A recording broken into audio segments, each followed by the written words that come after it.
Olá, sejam bem-vindos. Vamos dar início aí a mais uma live. Bom dia.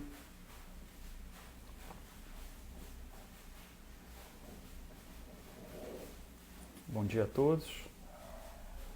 Só aguardando a professora Silvia entrar.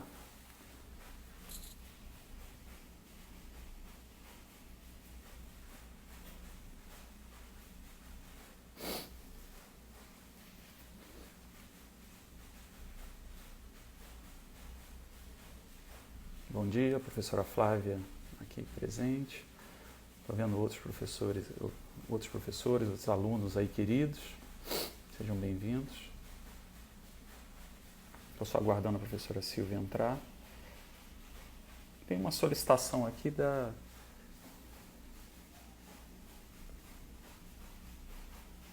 Olha lá, a professora Silvia entrou. E aí daremos início a mais uma live nesse projeto da UFRJ, né? Aqui.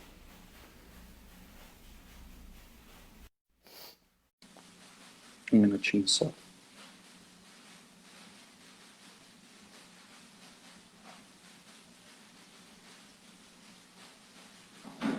Bom dia, Guilherme. Bom dia, professora Silvia. Tudo bom? Bom dia, Guilherme. Bom dia a todos. Que pena que não Saudade estamos... da sala de aula, Guilherme. Exatamente. Que pena que a gente não está junto aí para dar um abraço, tanto Pois nós é. dois como nos alunos aí, da saudade, né? Pois é, estou sentindo muita falta de tudo isso. Gente, bom dia a todos vocês.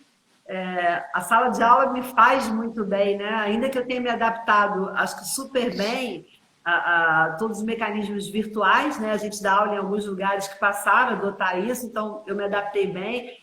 Ah, mas eu estou sentindo muita falta, Guilherme, muita falta. A gente sente, é o carinho humano, né? Bom, mas Pois isso aqui é, é uma forma da gente tentar atenuar, né, essa questão. pois é. Bom, eu queria primeiro falar que a gente está aqui numa live, num projeto de lives, em geral voltado para alunos da graduação da FRJ, mas aberto para o público externo. Sei que tem pessoas de outros cursos que estão aproveitando. Não é uma substituição de aulas presenciais, né, porque muita gente não tem acesso à internet, então a gente tem que lidar com isso, e quando voltar a pandemia nós teremos aulas presenciais. Enfim, são vários temas aí. Fiz o convite, fiquei muito agradecido da professora Silvia ter aceitado e estar aqui conosco. O tema hoje é defesas na execução. É um tema importante, porque muita gente até acha que a execução é só satisfação, que não tem direito de defesa. Não, tem sim. E a professora Silvia é uma querida colega, é advogada, professora da Emerge, da Amperge, da FEMPERJ, fez o DEPERJ, enfim, muito valorizada no mercado. E acho até importante dizer, conquistou, né, o seu espaço num ambiente muito dominado por homens, né, que é o que a gente vê no direito processual. Quanto mais, né, no passado. Se hoje em dia ainda é assim, embora a gente tenha uma valorosa aí, quantidade aí de doutrinadoras, né, é importante frisar isso. Então, queria mais uma vez agradecer a sua presença, estar aqui. Vamos aí debater sobre processo civil. Eu agradeço a presença de todos, né? Ó, já que você estava dizendo que é um ambiente do processo civil masculino, dominado pelos homens, o nosso querido Flecha já está aí nos assistindo, né?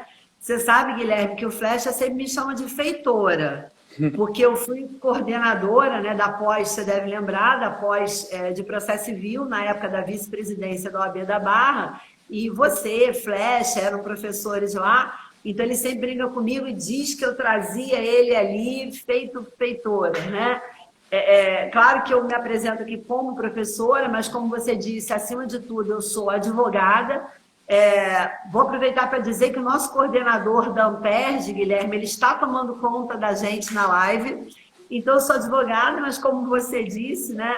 Sou professora da Amperj, da Emerge há muitos anos. No ano de 2009, no ano de 2019, eu tive a possibilidade de palestrar por muitas OABs e agradeço as pessoas queridas que eu estou vendo aqui entrando, Tatiana, Cirne, Michel, né, queridos que eu fui me aproximando mais por conta das palestras junto à OAB. nossos queridos alunos, Bruno, Alessandra, etc. e tal. Então, é sempre uma satisfação estar aqui. Mas eu queria dizer para aqueles que são seus alunos, que não me conhecem pessoalmente, que independente da atividade, obviamente, acadêmica, e vou ter que tomar cuidado, como eu disse, nosso coordenador está aqui tomando conta da gente, eu gosto muito de falar como advogada, sabe, Guilherme? Porque eu acho que as pessoas precisam muito disso, principalmente o estudante de direito. Uma das grandes questões hoje é que o estudante de direito, e é uma verdade, Guilherme, ele sai muito despreparado para uma militância na prática. Então, penso que sempre que a gente pode contribuir, e principalmente no tema de hoje, defesas do executado, que eu vejo que fazem tanta confusão, né, no dia a dia, eu acho que essa contribuição ela é sempre muito positiva, né? E aí até eu pensei assim, em começar fazendo uma diferença, porque eu acho que essa diferença ela é importante, né? Quando a gente está diante de uma execução fundada em um título executivo judicial, todos vocês sabem que a execução se dá através de um cumprimento. E veja que o Código até fala em cumprimento de sentença, mas, como eu sempre digo, não necessariamente o que a gente está dando cumprimento é uma sentença. Perfeitamente possível que esteja executando uma decisão autuária.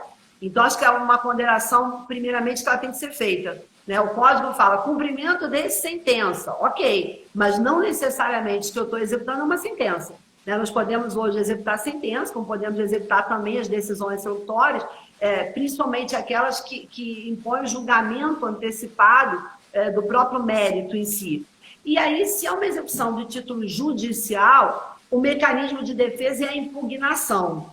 Eu não sei exatamente o que você pensa, mas apesar de existir divergência em sede doutrinária, eu enxergo a impugnação como um incidente. Eu vejo na impugnação a natureza de incidente. Mas já que a gente combinou aqui uma fala mais prática, Guilherme, talvez o primeiro alerta que é importante dar disso é a questão das despesas, tá, gente? Não obstante predominar em sede doutrinária o entendimento de que a impugnação tem natureza de incidente, pelo menos aqui no Tribunal de Justiça do Rio, ela implica em pagamento de despesa. Então, assim, é uma coisa que eu sempre converso com o cliente, tá, Guilherme? Porque o cliente diz, não, doutora, tem que impugnar. Tá, olha só, deixa eu te explicar. Se impugnar, primeiro, que tem a questão das custas. Segundo, que se impugnar, perder, esse valor não é ressarcido, e aí vem a questão da fixação da verba honorária. Então, acho que não sei o que você pensa, mas é um diálogo super importante com o cliente. Acho que sim. Eu acho que esse é o ponto, né? Execução de título judicial, que você disse, cumprimento de sentença, execução de qualquer título, não só sentença, e a defesa é a impugnação, está lá no 525 do CPC. Realmente, o próprio CPC fala que ela é apresentada na execução, né? O 525 tem um dispositivo nesse sentido. É diferente do que certamente a gente vai falar mais tarde, dos embargos de execução, que são apresentados via uma ação incidental, distribuídos por dependência. E realmente muita gente confunde isso, né? Apresenta embargos, impugnação, com forma inadequada, mas eu penso também que a impugnação, cumprimento de sentença, tem natureza incidente. E o grande questionamento é essa questão de custas, né? Porque se é uma defesa trazida dentro dos autos, né? Porque a exigência de custo, mas é a fúria arrecadatória também dos tribunais, enfim. E é conveniente, isso é bom para todos que estamos ouvindo, essa visão prática, né? Porque passar ao cliente, olha, se não entrarmos com a defesa, você terá custo, qual o risco que você corre caso derrotado, a questão de eventual honorários, enfim. Estou vendo aqui, Guilherme, tem muitos advogados nos assistindo, né? Muitos alunos meus que são advogados, Bárbara Gama, da OAB Ilha, Isabel Taiá, alunas da minha escola, né? Que é uma escola online voltada para a prática. Então, acho que esse é o primeiro ponto. O segundo ponto, que eu vejo um equívoco muito comum sendo cometido na impugnação e que pode levar os advogados ao erro, é justamente a questão da decisão do juiz. Então, ela é um incidente, ou seja, é apresentada como meio de defesa no cumprimento de sentença ou de decisão, só que a gente tem que ter uma atenção quanto à natureza do ato do juiz que julga a impugnação. Porque quando às vezes eu sou abordada, doutora, o juiz rejeitou a impugnação, o juiz acolheu a impugnação, o que cabe? Né? Se ele rejeitou a impugnação, a resposta, obviamente, fica muito mais tranquila. Porque se ele rejeita a impugnação, o procedimento executivo segue, estamos diante de uma decisão introdutória. Agora, a preocupação é na hipótese do acolhimento da impugnação. Eu não sei o que você tem visto, Guilherme, mas assim, quando a impugnação ela é acolhida, eu sinceramente, eu não me lembro a última vez que eu vi um acolhimento de impugnação, e óbvio que é o que a gente vai estabelecer aqui, em que o juiz, de acordo com a matéria, ou dá uma decisão introdutória ou uma sentença. Sinceramente, o que eu tenho visto são os juízes proferindo sentença no acolhimento da impugnação. Principalmente numa defesa que talvez eu acho que é a defesa mais comum na execução, que é justamente o excesso. Então, é muito comum o executado apresentar a impugnação, alegando um excesso, ou seja, alegando que os cálculos apresentados pelo exequente eles estão equivocados, e o juiz acolher. E aí ele julga a impugnação proferindo uma sentença. E aí, Guilherme, isso causa uma confusão tamanha no processo. Porque esse ato dele não é uma sentença, o cumprimento de sentença ele não está acabando, principalmente que se foi acolhido uma alegação de excesso, o procedimento executivo ele tem que prosseguir, e essa decisão do juiz é uma decisão introdutória, sujeita à interposição de agravo instrumento. Doutora, mas ele sentenciou, e agora eu vou apelar? Né? Então, antes aqui da gente dividir a fala, o que eu acho que é importante dizer? Quando o juiz acolhe a impugnação, pode ser que o ato dele seja uma sentença, porque, de fato, pode ser que o acolhimento, a impugnação, leve, né, ao encerramento daquele procedimento executivo, mas pode ser que esse ato seja uma decisão introdutória. E nós devemos ter atenção a isso. Exatamente. Eu acho que parte daí, né? A impugnação, natureza de defesa incidente. A gente trabalha como regra que a sua resolução seria por decisão interlocutória, e tem que lembrar que decisão interlocutória e execução cabe agravo de instrumento na forma do 1015, parágrafo único do CPC. Agora, você tocou no ponto, né? Se a impugnação for acolhida e extinguir a execução, eu gosto até de brincar com os alunos, né? Se a execução cair do abismo, acabou o processo, né? E Sim. Se você for no conceito legal de sentença, artigo 203, parágrafo 1º do CPC, na parte final, está lá. Decisão que extingue a execução é sentença. Cabe, portanto, apelação. E eu acho que você foi muito cuidadosa realmente no ponto. Então o aluno vai pensar, né? Rejeitou é decisão interlocutória porque a execução prossegue, cabe agravo de instrumento. Ok. Agora, se acolher, então, é sempre sentença? Não, cuidado. Se acolher por exemplo, um vício de ilegitimidade na execução e gerar extinção, sentença, cabe apelação. Agora, se não, se for um acolhimento, como no caso de excesso de execução, né, a gordura na planilha, aquela cobrança excessiva, e diminuir o valor, a execução vai prosseguir. Então você tem uma decisão interlocutória sujeita a agravo de instrumento. Eu acho que às vezes, Guilherme, o aluno me aborda, ou o advogado pergunta assim, doutora, deixa eu perguntar rápido, é porque o juiz julgou a impugnação, o que cabe? Mas ele julgou dizendo o quê? Não sei, fiquei tão nervosa, não preciso... eu não tenho condição de responder. O juiz julgou, cabe no que você está colocando. Ele rejeitou ou ele acolheu? Se ele acolheu, qual foi a matéria? E aí vem um ponto, Guilherme, como eu estou dizendo, eu estou vendo muitos advogados nos assistindo, né, representantes da OAB da Barra, Comissão de Família da Barra, Bárbara Gama, que é da ESA, da Ilha do Governador, minha querida Nice, que é uma advogada que tem uma experiência, uma militância muito grande.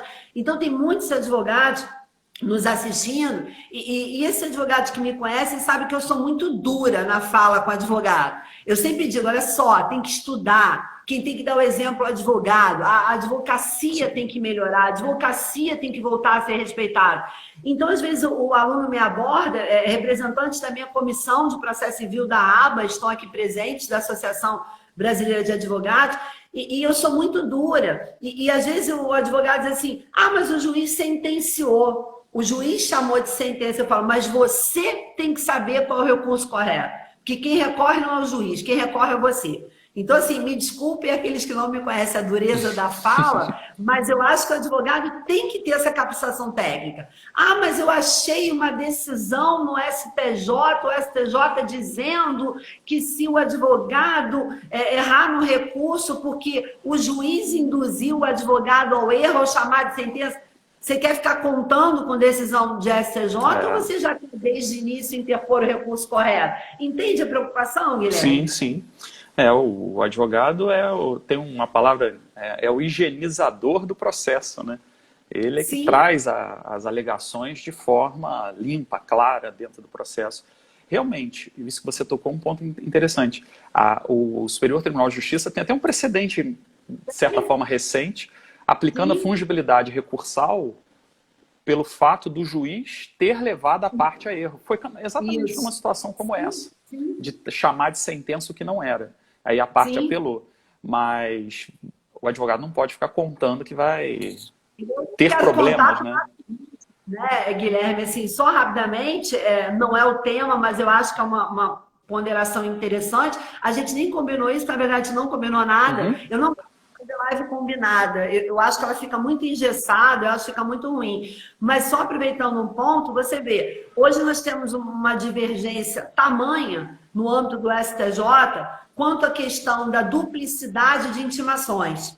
Intimação feita no processo eletrônico pelo portal, intimação feita por publicação no Diário de Justiça Eletrônico. Em havendo duplicidade, o que deve prevalecer? Eu fiz uma pesquisa quanto a esse tema semana passada, e eu encontrei decisões do STJ dizendo o seguinte: é entendimento pacífico desta corte. Uma decisão no mês, num sentido, por exemplo, que vale a intimação por publicação no Diário de Justiça Eletrônica, e outra no sentido totalmente oposto. É a decisão pacífica desta corte, de que pela lei do processo eletrônico tem que valer a intimação eletrônica. E aí é o que eu falo com os advogados. Ah, mas tem uma divergência. Sim, não conte com a divergência. A gente não precisa contar com a divergência.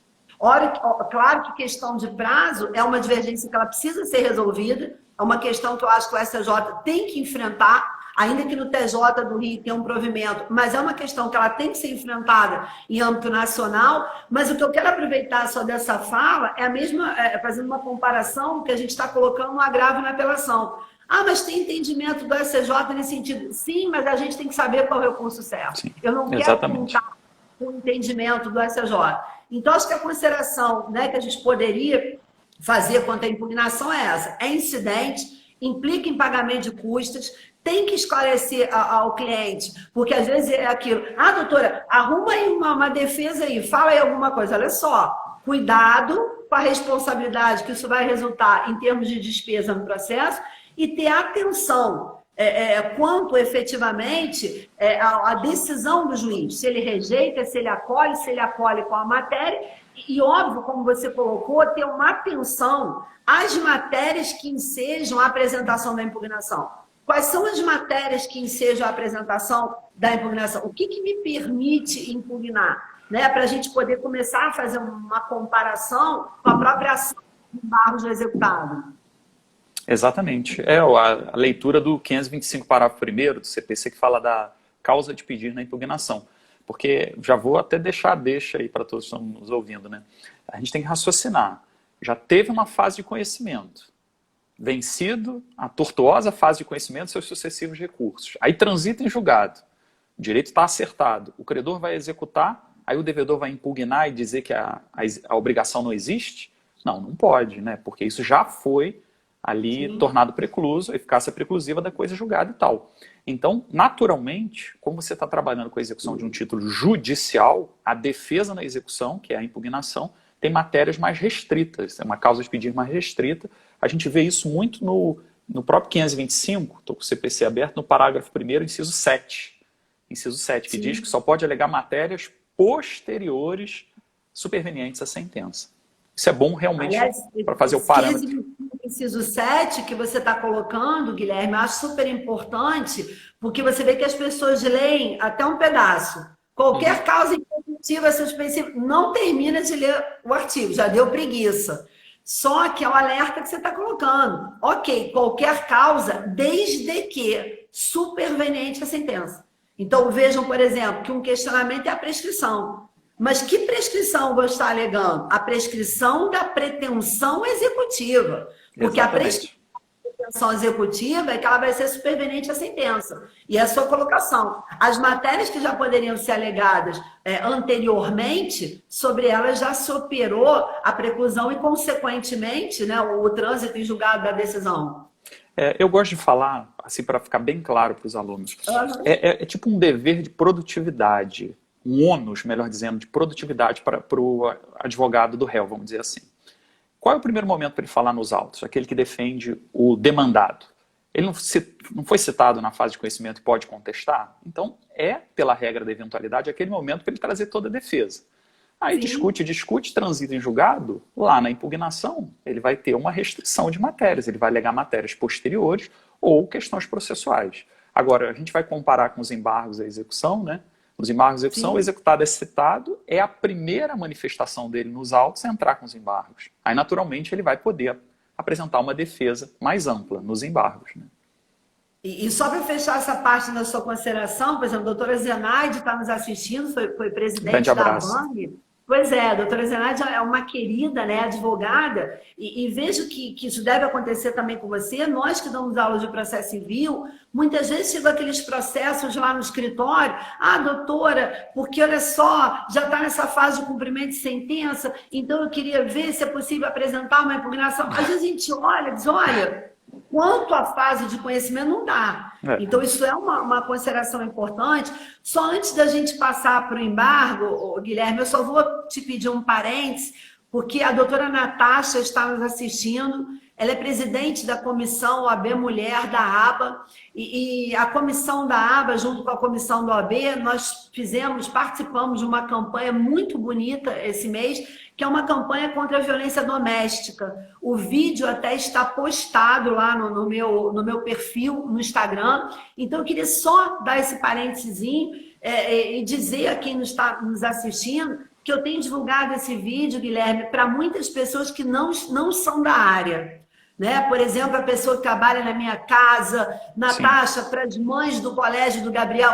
E eu tenho tido respostas, assim, é o hashtag Todos por Elas. Eu tenho tido respostas, Guilherme, inacreditáveis, assim, de pessoas dizendo, poxa, Silvia, eu passei por isso aí, só que numa época diferente. Então, tem um aluno aqui nos assistindo que eu chamo ele de Cota, que às vezes eu dou aula para várias mulheres e o Bruno está em sala de aula. Então, Cota está presente na nossa live e tenho certeza, né, que todos que estão nos assistindo, Guilherme, ajudar a divulgação desse vídeo, porque é uma forma da gente fortalecer, às vezes, mulheres a denunciar. Mas eu vou falar do embargo. Com certeza. Né? Porque se a impugnação tem a natureza de incidente, o embargo tem a natureza jurídica de ação. E isso é importante, Guilherme. Tem a natureza jurídica de ação. Tramita por processo de conhecimento. E nessa ideia prática aqui, se ele tem natureza de ação, como é que se elabora ele? É uma petição inicial, gente. É uma petição inicial, com os requisitos inerentes a uma petição inicial.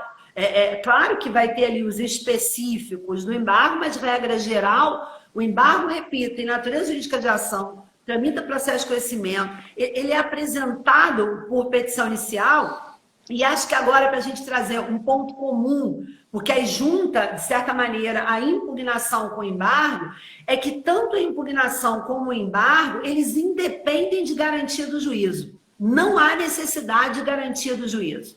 E também não possuem, em princípio, efeito suspensivo. Então, o simples fato do advogado impugnar, o simples fato do embargar, não obstante a diferença de natureza que nós colocamos aqui, inicialmente não possui efeito suspensivo, ou seja, os efeitos da execução não estarão suspensos e independe de garantia do juízo. Agora, só um detalhe, Guilherme, quanto a independer de garantia do juízo, que eu também algumas vezes já fui procurada no escritório para elaborar uma impugnação ou para elaborar um embargo, e aí quando eu olho eu digo, olha só, mas você já perdeu o prazo. Porque no caso do embargo, são 15 dias da citação, da juntada aos autos, ou do AR, ou do mandado de citação devidamente cumprido. Aí, por exemplo, se é um caso de embargo, eu faço a conta lá, Os 15 dias da juntada do AR, do mandado devidamente, já passaram. Aí eu digo, olha só, você perdeu o prazo.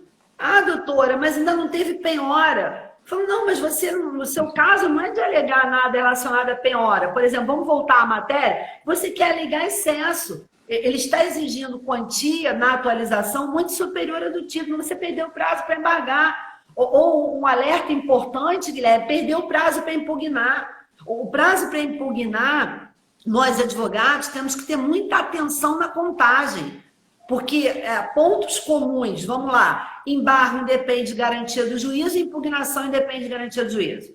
Embargo não possui efeito suspensivo, impugnação, ambos, em princípio, também não possui efeito suspensivo. Embargo 15 dias, impugnação 15 dias.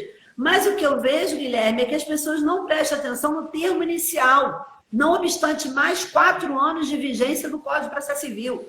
Ou seja, na impugnação, nós aguardamos correr os 15 dias para pagar, fim dos 15 dias para pagar, independentemente de nova intimação, começam os 15 dias para impugnar. Então, para ser bem objetiva, Guilherme, é o 16º dia. Exatamente. O 16º dia, ele é o primeiro dia do prazo para pagar. E só antes aqui de eu dividir com você, a preocupação de que as pessoas não leem, essa semana uma pessoa me disse, ué, mas você não viu que o STJ decidiu que para a parte impugnar ela tem que ser intimada? Eu pensei, meu Deus do céu, a pessoa não leu na íntegra a decisão do STJ. O que o STJ enfrentou quanto à necessidade da parte ter que ser intimada para impugnar era uma discussão de aplicação de Código de Processo Civil no tempo, CPC de 73 e CPC de 2015. Que, gente, quem está nos ouvindo, que isso fique muito claro. Não há uma intimação específica para apresentar a impugnação. É a intimação para pagar. 15 dias para pagar, não pagou, 15 dias para impugnar, sendo que o 16º dia é o primeiro dia. Então, já que a gente começou botando diferença de natureza entre impugnação e embargo, eu acho importante trazer esses pontos em comum, mas realmente com a questão do prazo, Guilherme. Sim, sim. É a questão prática e processo é a prática, né? A gente tem que entender o instrumento e como funciona. Agora, você falou aí dos embargos à execução. Eu acho até importante frisar isso, porque é um trauma meu. Toda vez que um aluno vem fazer alguma pergunta, não é incomum falar, professor, eu entrei com embargos, nananana. Aí eu fico, peraí, que embargos que ele está falando, né? Quem está me perguntando? Claro que aqui a gente está na defesa da execução de título extrajudicial, os embargos à execução, os artigos 914 e seguintes. Realmente, veja, como é diferente, né, Silvia? Execução de título judicial, a defesa e impugnação, artigo 525. Execução de título extrajudicial, a defesa, embargos à execução. Com uma natureza diversa, impugnação, defesa incidente, embargo à execução, uma ação incidental, quer dizer, petição inicial, distribuída por dependência, ganha número novo, né, na forma do 914, parágrafo 1º do CPC. Então, um regime bem diferente dessas execuções e até o prazo, como você falou, a fluência do prazo, né? Enquanto, eu estou só repetindo aqui, né, para dar os artigos, a impugnação, você tem o 15 mais 15, né, os 15 dias para cumprir voluntariamente, do artigo 523 caput, e logo na sequência, 15 dias para a impugnação, lembrando que o que você falou está na lei, né, a pessoa às vezes não lê, o 525 do CPC diz, independentemente de nova intimação. Então, correu 15 dias, o 16º, como você disse, é o primeiro dia da segunda quinzena, que é para impugnar. E os embargos de execução, o prazo de 15 dias conta da juntada aos autos em geral do AR cumprido ou do mandado estatório cumprido na forma do 915 do CPC. Quer dizer, então, tem que sempre separar a origem do título, seja quem é estudante ou quem está na prática, né? Para você verificar qual é a defesa cabível, quando começa seu prazo, como você apresenta a sua defesa nos autos, né? Não, sim, é importante. E só aproveitando que você está falando do 525, Guilherme, e aí eu avançar a questão da possibilidade de pleitear a concessão do efeito suspensivo, que eu acho um ponto também importante. Você vê que o 525 ele deixa claro duas coisas. Independe da garantia do juízo e a questão de que independe de nova intimação. Então, num único dispositivo legal, nós temos aqui duas considerações. Mas aí, como eu dizia, um ponto comum é que o simples fato de embargar e o simples fato de impugnar não é capaz de suspender o início da fase de expropriação. E só para ficar bem claro, Guilherme, para aqueles que são estudantes, o impugnar ou embargar não é para suspender a penhora. O impugnar ou embargar é para suspender o início da fase de expropriação. Até porque, caso se pretenda pleitear a atribuição do efeito expensivo na impugnação ou pleitear a atribuição do efeito expensivo nos embargos, os requisitos são os mesmos. Eu só sempre aconselho, Guilherme, botar esses requisitos de uma forma elegante. Então, por exemplo, né, quais são os requisitos para que o juiz suspenda a execução, considerando a apresentação dos embargos? Aí a gente vai dizer, né, o requerimento, o pedido da parte, a necessidade, aí sim, de que o juízo esteja garantido, não para embargar, mas para pleitear o efeito expensivo. E aí tem gente, Guilherme, que ainda vai dizer assim, fumos boniures e periculo imóvel. Eu falar, não está chique. Vamos fazer uma petição fina. Né? Pois é, essa live tem que ser produtiva de alguma maneira. Né? Todo mundo fazendo feng shui na petição, mudando. Os nossos alunos não vão falar mais em fumos, boninos e periculo imóvel. Vê se não fica muito mais chique, Guilherme, da probabilidade da pretensão executiva, ou seja, eu tenho que demonstrar que há uma probabilidade de eu ter êxito da minha pretensão executiva naquilo que está sendo alegado, obviamente, né? Ou seja, eu quero demonstrar o contrário em relação ao que afirma o exequente, então a probabilidade do direito. Quando eu falo pretensão, gente, só toma cuidado que a pretensão afirmada na petição inicial da ação de embargo, e não a pretensão do exequente. Em relação ao exequente, eu quero demonstrar justamente o contrário. Então, é a probabilidade do direito afirmado, a probabilidade da pretensão, e demonstrar de alguma maneira que se o juiz não suspender, é a implementação do dano, é o perigo do dano. O que eu penso só aqui, Guilherme, e lá vou eu, tadinho de advogados, criticar de novo, é que muitas vezes tem aquelas frases feitas no livro. Sim. Juiz, por medida de justiça, 3 pontos de exclamação, suspende a execução. Gente, não funciona. Você tem que realmente demonstrar por que a probabilidade do êxito, quanto à pretensão que está sendo afirmada na ação de embargo, por que, de fato, ao perigo do dano, quanto ao prosseguimento da execução, porque a natureza aqui é de uma tutela provisória. Sim. E os requisitos da tutela provisória hoje, de urgência, de uma forma geral, eles estão no artigo 300. Claro que o CPC, na parte do embargo, apresenta os requisitos, fala especificamente dessa possibilidade de atribuição do efeito expensivo, mas falando de uma forma mais ampla, aproveitando para falar de uma forma mais ampla, estão lá no artigo 300. E aí o pedido, seja impugnação, seja embargo, ele é o mesmo. E eu digo, Guilherme, que são 4 requisitos. É o requerimento de quem está impugnando ou quem está embargando. Aí, para suspender, agora sim, a necessidade de garantia do juízo. E aí os outros 2 requisitos. A probabilidade da pretensão, a probabilidade do êxito na pretensão do embargante e a demonstração de por que o prosseguimento daquela execução, de alguma forma, ela pode acarretar o dano. Isso. Perfeito. São os artigos, só para as pessoas anotarem aí, na impugnação, 525, parágrafo 6º do CPC. E do embargo, se não me engano, é 915, é isso? É o 919, eu estou aberto 919, aqui parágrafo, não é parágrafo isso? Primeiro. Eu queria só fazer a observação de que todo executado deseja isso, paralisar a execução. Então, o advogado, quando vai defender o executado vai sempre falar, advogado, como que eu posso pedir ao juiz para essa execução não prosseguir, né, para expropriação, que seria tirar o patrimônio do devedor. Enfim, tem que ter o requerimento, não pode esquecer esse requerimento. Eu vejo alguns processos no escritório que o executado, na verdade, esquece de pedir a suspensão. Aí a gente, naturalmente, peticiona requerendo a execução. E queria também falar da questão da garantia do juízo, só para os alunos não confundirem. Custas judiciais, que a gente falou, as custas para apresentar uma manifestação processual. Isso é exigido nos embargos, na impugnação e tal. Garantia do juízo seria você ofertar um bem à penhora ou fazer um depósito para que seria como requisito para algo, para garantir a execução, para que aquele bem sirva como garantir a execução. E repito, o que a professora Silvia bem falou, tanto os embargos de execução quanto a impugnação com cumprimento de sentença não exigem para sua apresentação a garantia do juízo.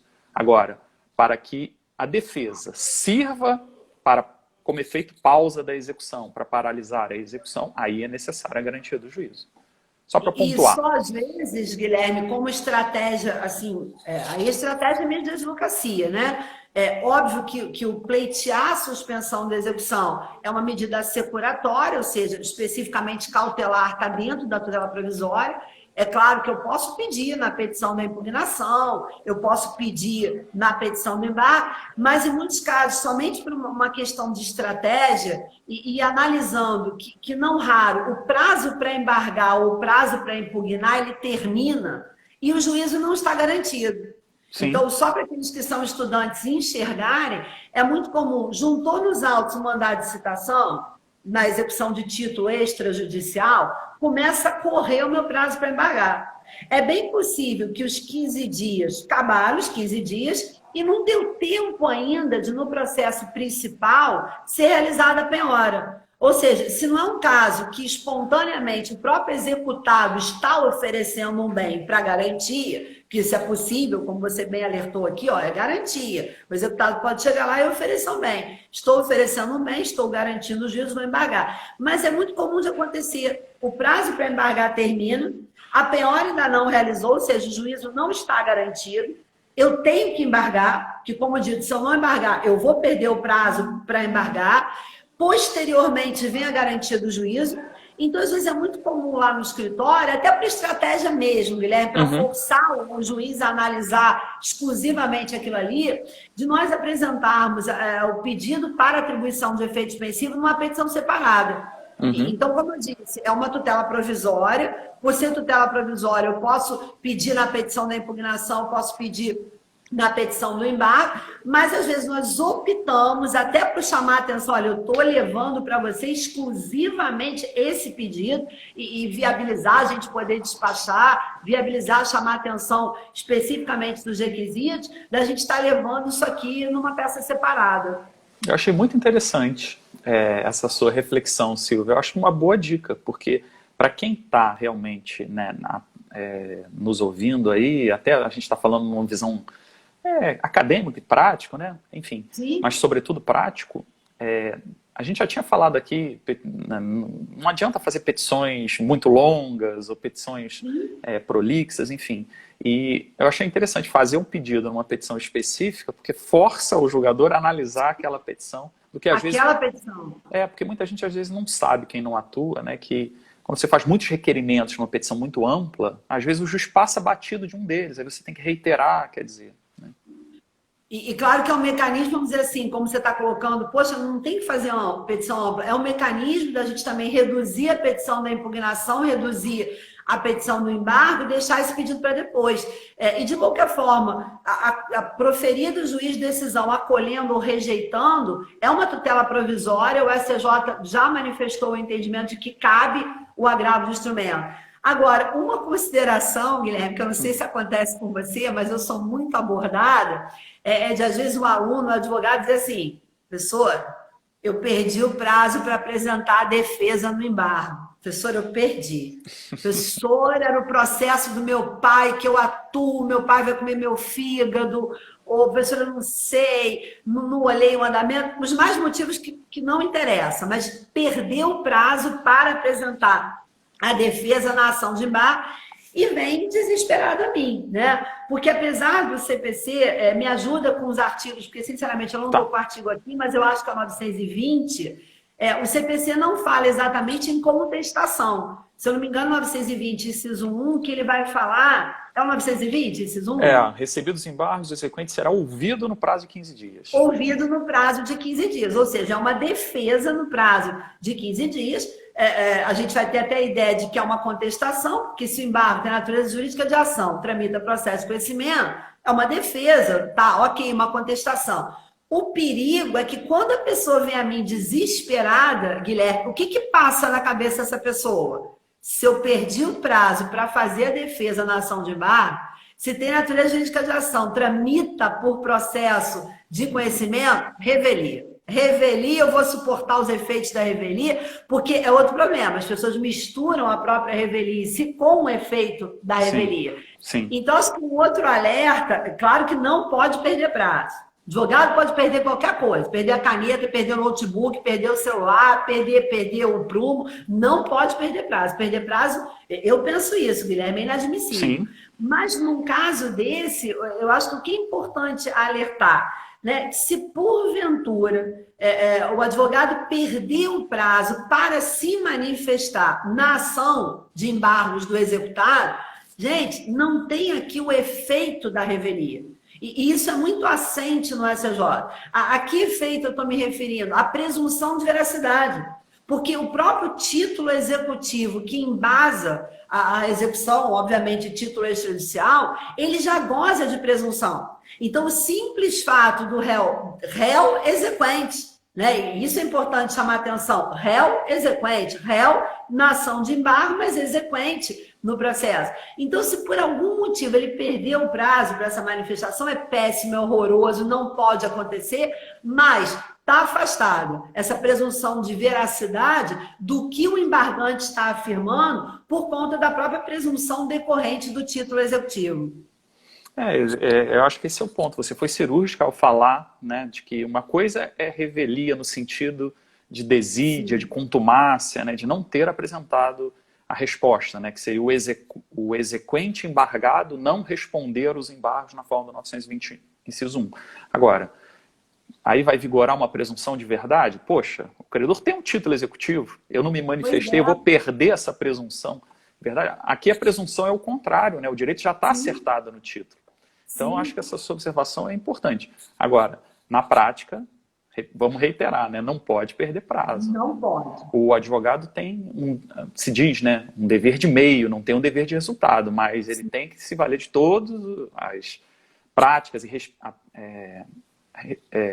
seguir os prazos corretos, respeitar os prazos corretos, agir com toda a diligência possível nessa obrigação de meio. Sim. Né? E acho que se a gente falou, Guilherme, da questão da decisão do juiz na impugnação, eu acho que é importante também fazer a comparação.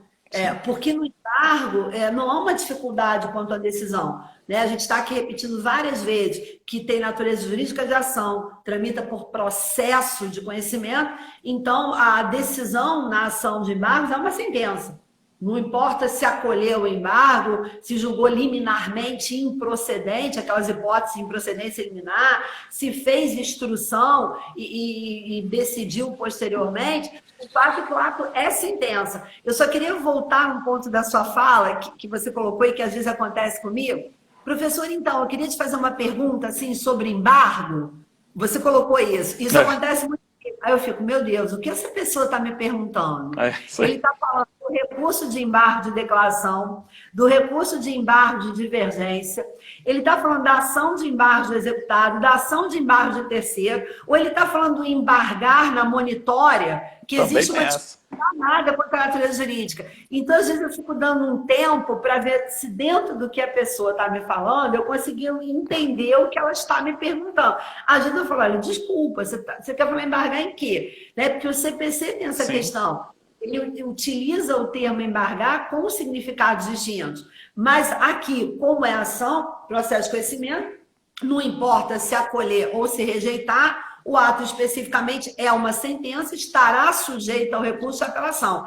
O que vai mudar, Guilherme, é importante dizer, é que se acolheu, julgou procedente ou improcedente, em que efeitos essa apelação não será recebida. Aí é outro ponto. Mas é sentença, essa sentença é sujeita à apelação. E a execução prossegue. Então, assim, eu já vi juiz também, Guilherme, equivocadamente, ao invés de sentenciar nos autos do embargo, sentenciar na execução. Gente, não pode. Porque se ele sentenciou nos embargos, por exemplo, aí eu vou fazer duas análises. Rejeitando o embargo, julgando improcedente, a execução tem que prosseguir. Só haverá proação de sentença na execução se de acordo com a causa que foi alegada no embargo, de fato, implicar também na extinção da execução, porque aqui nós estamos diante de dois processos distintos. Perfeito. Nada a acrescentar, professora. É perfeito, exatamente isso. Então, eu estou vendo que a gente está... dá vontade de falar tanta coisa, né? Dá vontade de eu contar um caso que eu já fiz a IJ numa impugnação, né? Mas eu não vou contar, vou deixar para outra live. Porque as pessoas acham também que instrução probatória, Guilherme, só no embargo, pelo fato dele ter natureza jurídica de ação. E a impugnação, não obstante incidente, dependendo do que está sendo alegado, se faz necessário uma instrução probatória.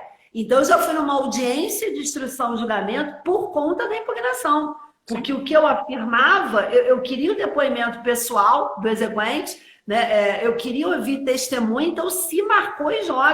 E a IJ foi determinante para o julgamento da impugnação. Então, eu quero falar um monte de coisa, mas tem uma coisa final que eu não quero deixar de falar. Essa aqui é uma anterior. Então, não fique com essa ideia, gente, que instrução só no embargo, não. A impugnação também tem uma instrução. E se eu precisar de depoimento pessoal, oitiva de testemunha, são provas em que há necessidade da designação de uma audiência.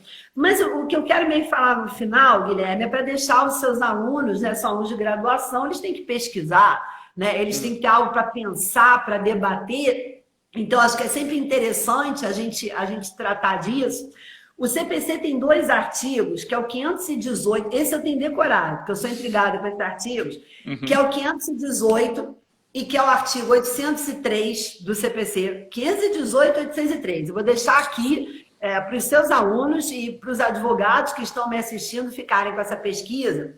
E esses 2 artigos, tanto o 518 quanto o 803, eles dão a ideia, por exemplo, no 518, que se eu for alegar vícios relacionados ao procedimento de cumprimento de sentença, que esses vícios podem ser alegados por uma simples petição, gente, sem necessidade de impugnação.